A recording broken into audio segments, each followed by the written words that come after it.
oqibat haqida bir joyda gapirsam, bir 27larga kirgan bir bola uyimizga bordida, "Qora aka, bir gap aytsam, gapirmasam ichim yonyapti" dedi. "Ha, gapiring."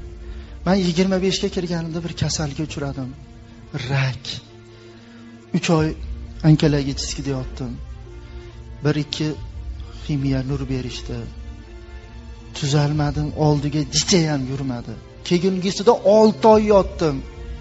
Yana tuzalmadim. Qaytib keldim. Operatsiya qilinglar, shuni olib tashinglar desa, 90 ga 10, 90 xo'ja porsiga ketish, 10 o'zi tirik qolish. Boshqa yo'q deyapti. Iloji yo'q. Undan yashagancha yashab olsa, yeydiganini yediringlar, ko'rsatadiganini ko'rsatib olinglar. Bu yo'q. 6 oyda qaytib keldim. Choch degan narsa yo'q, kiprik, qovoq degi yo'q, tuk degan narsa yo'q. Yaltillab qolar ekansiz deydi. Endi og'rig'i kechasi bilan og'rib chiqadi. Ko'zim xiralashdi. Uyda yotibman. Qo'ni-qo'shnilar hol-ahvol so'rab kirishib, "Kambag'al biz juda ham" deydi. Bir doktorga olib borgan Toshkentga nimam yo'q. Qo'shnimlari chiqib xabar olishib, shunga bizga nima bersangiz, biz pul to'pladik qadrdonlar bilan, shu o'g'lingizni tuzatsa, yaxshi bola bu. Professor kelibdi Malayziyadan, shu kasallikda mutaxassis ekan. Shunga bizga bersalaring, dokumentini jo'natamiz, olib kelinglar, olib boramiz.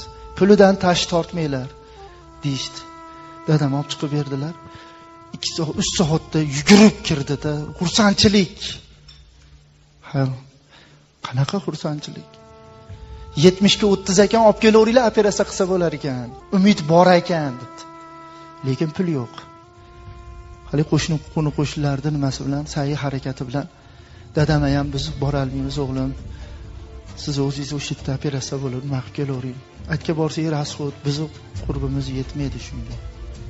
Biz yerda duo qilib turaveramiz.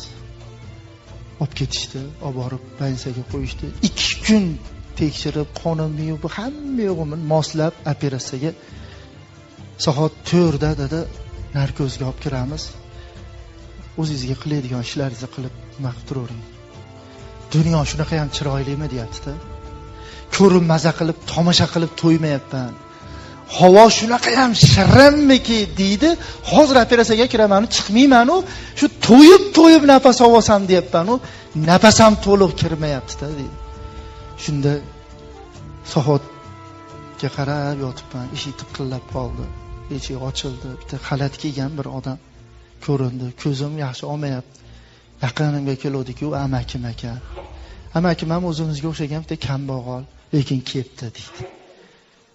Nima yotish bu debdi. Hali amakilar o'ziga yarasha, nima yotish bu debdi.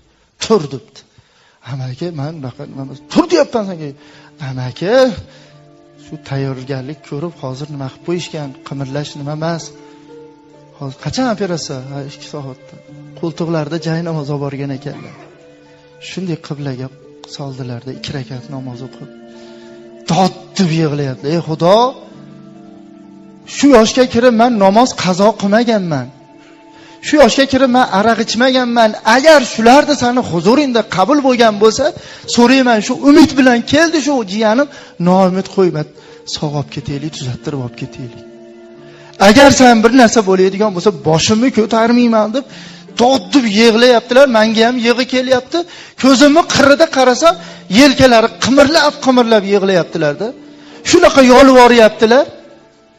Bir vaqtga kelganda, ey Xudo, o'zing shifo berguvchi zotdirsan deb bir nima qilovlar, nola qilovlar, ichimdan bir narsa chittatib uzildi-da dedi. Ichim sal kengaydi. Eshik taqilladi-yu dedi. Tog'a vaqti bo'lib qoldi, chiqing, biz olib chiqib ketamiz. Tog'am, o'sha amakim o'rinlardan turdilarda, peshanamdan bir o'pib, bitta xidab olaydi, bitta xidadilarda qora salafanga narsasi bor ekan. Bolishimni tagiga qo'yib, 2 kun o'tib narkoz tarqaganda og'zingiz bemaza bo'ladi, jiyan. Shunday go'sht yegiz, shashlik yegiz keladi. Opalarga bersangiz 2 donadan shashlik olib kelib berib turishadi deb bitta xidlarlarda chiqib ketdilar. Doktorga operatsiya xonaga olib kirishdi, narkozni berishdi deydi. Tuzalib chiqib o'zimni bir qanchada o'zim bilmayman. professor hayratda turibdi-da deydi. Mingtadan bitta bunaqa tuzaladi deyapti-da. Mingtadan bittada bu kasallik yo'qoladi. Sanda Xudo berdi. Mana kompyuterda turibsan, apparatda turibsan, yo'q o'sha dog'. Bo'ldi bu o'sha o'simta dog' bo'lib turibdi. Yo'q endi sanda. Xudo senga shifo berdi. Umring qancha bo'lsa bu kasallik yo'q endi sanda. Mingtadan bitta deb bechora xursand bo'lib chiqib ketdi deydi. Bir oy yotdimda, bir oydan keyin uyga keldim. Uyga kelsam xolalar, tog'alar hamma kelyapti. Bir mahal amakim ham kelyapti. Amakim shunaqa bir nimalari bor ediki, bitta velosipedlari bor edi. Haligi velosipedni bir ro'ga ishonmasdilar. O'g'ilga ham mindirmasdilar. Biz kulardikki, o'g'illari bilan dadam ichi tek qo'ysiz uyga olib kirib, xotinni bas velosiped tushab yotarlar deb aytayotganda. Qulublab, kunda bir nima qilib kelgandan keyin velosipedni g'ildiragini artib, yuvib, tozalab ilib qo'yar ekanlar-da.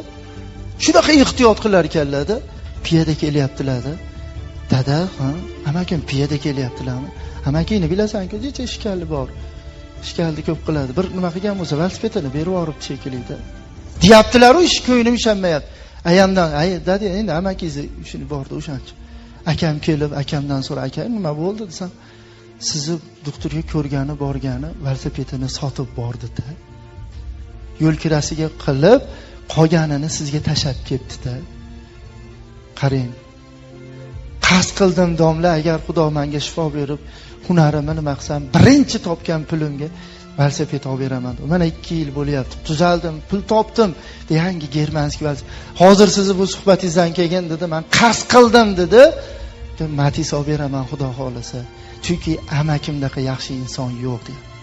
Biz nimaga amakimizni yomon ko'ryapmiz desa, chunki dasturxonda o'tirganda aka, otamiz bilan onamiz amakimiz haqida yomon gaplarni gapirganligi uchun biz amakimizni yomon ko'ryapmiz-da. Gapirmaylik. Maqtaylik. Bu duosi ijobat bo'lgan. Qanaqa bo'lsa ham meni jiyanim, meni jigarim bu. Meni bu yo'qotib qo'ysam topib bo'lmaydiganim bu. Chunki bu meni ota-onam o'tib ketgan, bo'lsa ham qarib qolgan. Agar buni yo'qotib qo'yadigan bo'lsam, bu ukam yo akam menga dunyoga kelmaydi qaytib deguvchi bo'lsak, jiyan biz yaxshi ko'ramiz-da, ilinamiz-da, bir narsalarni olib kiramizda. Lekin ko'rganda amaki qilib quchoqlab, amaki qilgandan yo'qligida ham amaki deylik, borib ham xabar ham olaylik. Amaki deb, boydada deb ko'nglini ko'taraylik. Duosi ijobat bo'ladigan zot ekan. Alloh hammalarimizdan rozi bo'lsin. Gapiramiz desak juda hali etaplar, o'ralarida juda gap ko'p edi, lekin vaqt qisqaligi uchun biz shunchalik gapirdik. Alloh hammalarimizdan rozi bo'lsin u oqibatlarimizni Alloh mustahkam qilsin u qiyomatni bo'lishiga emas, qiyomatni cho'zilishiga sababchi bo'luvchilardan qilsin Alloh.